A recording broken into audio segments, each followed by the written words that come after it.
Di Televignole siamo tra i carbonari della pipa, in un locale sotterraneo da Alfio a Dro fumano la pipa. Siamo qui con Enzo Posnaschi, presidente del club Alto Garda Pipa Club, del Pipa Club Alto Garda, anzi, per essere precisi.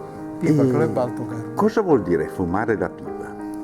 Fumare la pipa vuol dire assaporare i gusti del tabacco, e il fumo della pipa è più che altro un gusto di naso, un gusto di profumi. Un rituale. E poi su questo si innesta tutto un rituale, naturalmente. E fa male? Dunque, come dicono i medici, il fumo non fa mai bene. Diciamo che gli eventuali danni sono più vicini alla bocca che al polmone, perché la pipa non si aspira. La pipa è come il sigaro, non si aspirano, per cui non va nei polmoni. Diciamo fa male meno della sigaretta e più della sigaretta elettronica? Questo non so dire, la sigaretta elettronica non la conosco, so che fanno anche delle pipe elettroniche. Ma diciamo che se uno si deve fare del male, almeno che si faccia del male con cose buone. Okay. E poi, come si dice, di qualcosa bisogna pur morire. Insomma. Però la pipa, diceva prima, è un rito. È un rito in che senso? Mentale, fisico? Diciamo che è un rito per lo più mentale, perché si prendono delle abitudini che poi diventano degli automatismi. Però ognuno di noi, insomma, ha le sue preferenze, ha le sue amiche tra le pipe, quelle più amiche, quelle meno amiche, si fumano più volentieri. E ognuno quelli che si fanno forse si fumano più volentieri. Si fumano più volentieri di altre, anche perché la pipa deve essere cambiata, non puoi fumare sempre la stessa pipa, perché deve asciugarsi, deve rigenerarsi in qualche maniera. Ma voi siete quasi, diciamo, dei maniaci a sto punto. Cultori. Cultori.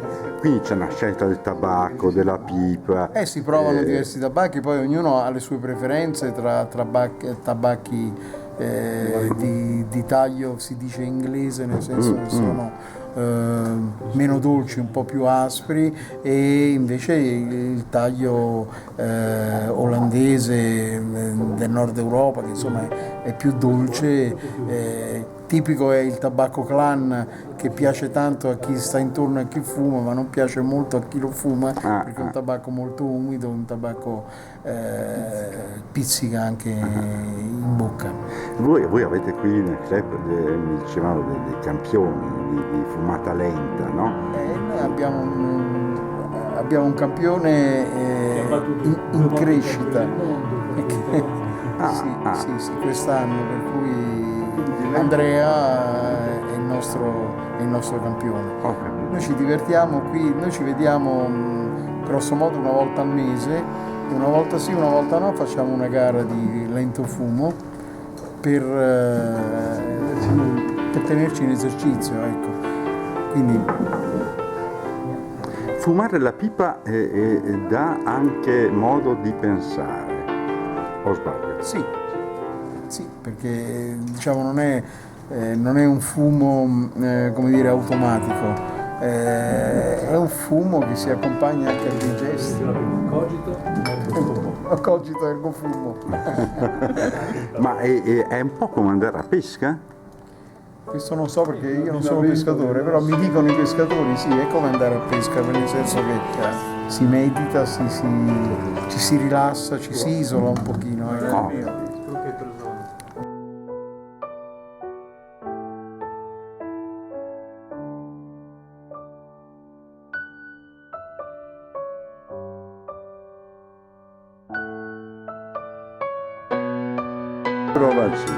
Ma perché fumi la pipa?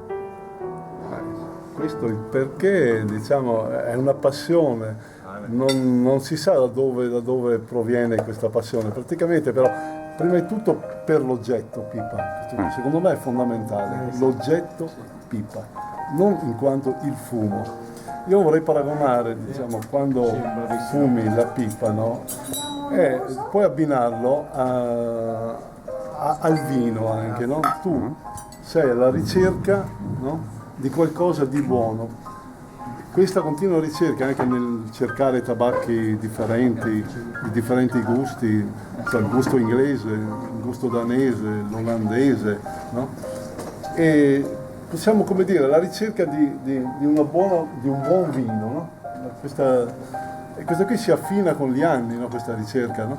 Siamo partiti, magari io sono partito ormai che lei 40 anni che fumo la pipa, non avendo il vizio, questo qui vorrei che fosse ben chiaro. Una cosa molto importante, non avendo il fumatore vizio di pipa non ha il vizio del fumo, cioè se non può fumare non fuma, non è dipendente dalla pipa, nel senso che ha bisogno del assoluto durante il giorno di Porcini? invece hai bisogno, no? Se vogliamo dirla così, di assaggiare dei buoni tabacchi, no? E fare delle scelte poi, no? Su quello che più lo completa questo tabacco, capito? Il gusto del tabacco.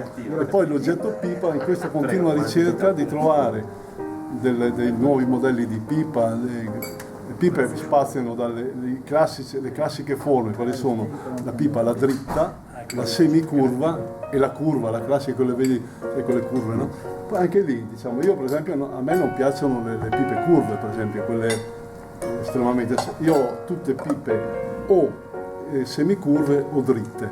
Qualcuna di curve perché o me l'hanno regalata, no? Ma non è che io vado alla ricerca della pipa curva.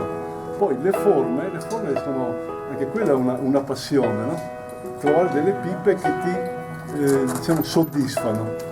Ecco. Anche perché la pipa, l'artigiano che fa la pipa deve interpretare la radica che ha, deve seguire questa radica, cioè deve scoprire la pipa nella radica. È un po' come uno scultore che nel marmo vede la figura, solo che è più vincolato perché la radica ha le sue venature, ha i suoi punti deboli, i suoi punti forti, e quindi fare una pipa da una bella radica,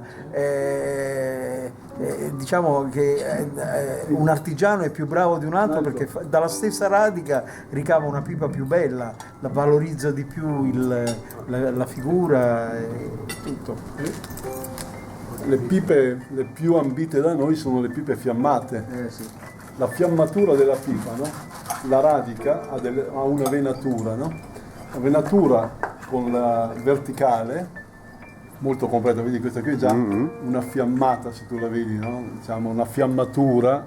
Questa qui è una pipa, diciamo, che noi abbiamo, che ci piace, no? Dopo c'è l'occhio di pernice, un'altra bella pipa. E poi ci sono le pipe, le sabbiate, che hanno questa finitura, la sabbia, vedi che è sabbiata, una superficie, diciamo, viene soffiato della sabbia, viene sparata della sabbia, la venatura. va a incidere la vena molle, morbida, e tiene in evidenza la venatura la dura, no? Ecco. La sabbiatura si fa quando la pipa è di difetto sulla superficie, per eliminare Sì, i esatto, difetti. per eliminare Viene sabbiata, ecco. allora si eliminano dei piccoli difetti. Poi abbiamo la rusticata, che è una pipa, se non abbiamo più di rusticate, no. Questa no, è ancora una sabbiata. La rusticata, diciamo, è evidenziato molto diciamo, molto più profonda, ha una scultura, se vogliamo dire, molto più profonda di questa. Angelo? L'aureola.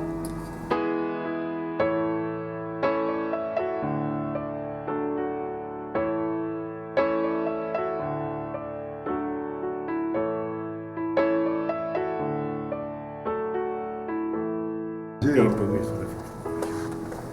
Inglese leggero? Sì. Inglese da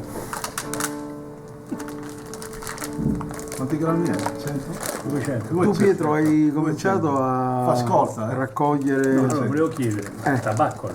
tabacco. Ha bisogno di Già ho soldi? già ho 3 tabacchi in base alle persone. Iban, ti arriva i soldi. Il Gordon Pippo. Che me lo sono fumato e quello era buonissimo. Quello sì, buono. Cioè ti sei fumato il Te suo? invece uno della. Sai quelle scatole belle con la pippa Buono quello, tarsiata. Ti piace? Quello Dentro è sta preso in barca. Norvegia? No. Norvegese? Lo so già. Ma è difficile trovarlo. C'era solo uno, sta qua. No, comunque, scusa, no, prosegui. Tu quelli inglese poi, no? Cipriota o siriano? Siriano.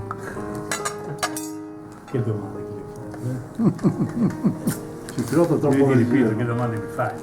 Cipriota è troppo leggero per te. No, Cipriota è un po' troppo. No, c'è la carta vintage siriana. Quello ti piace? Quello? Sì. A lui invece gli faccio assaggiare un Savinelli, che è questo inglese.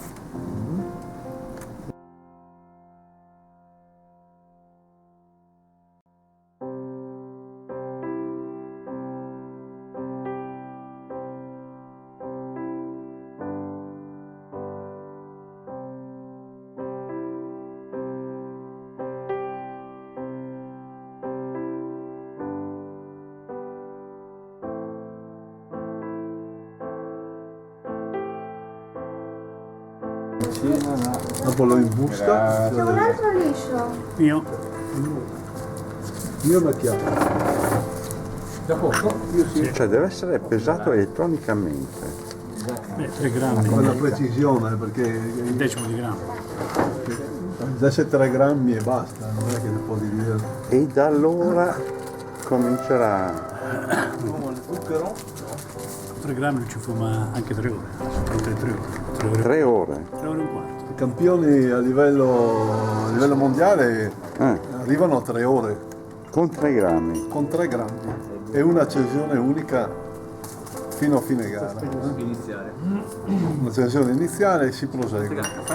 Chiaramente il modo di fumare, poi il modo di mantenere accesa la pipa, il modo di caricare la pipa è fondamentale. La carica, poi l'accensione ha un'importanza che è quella molto importante, e poi seguire piano piano, diciamo, no? La pipa nella combustione, no?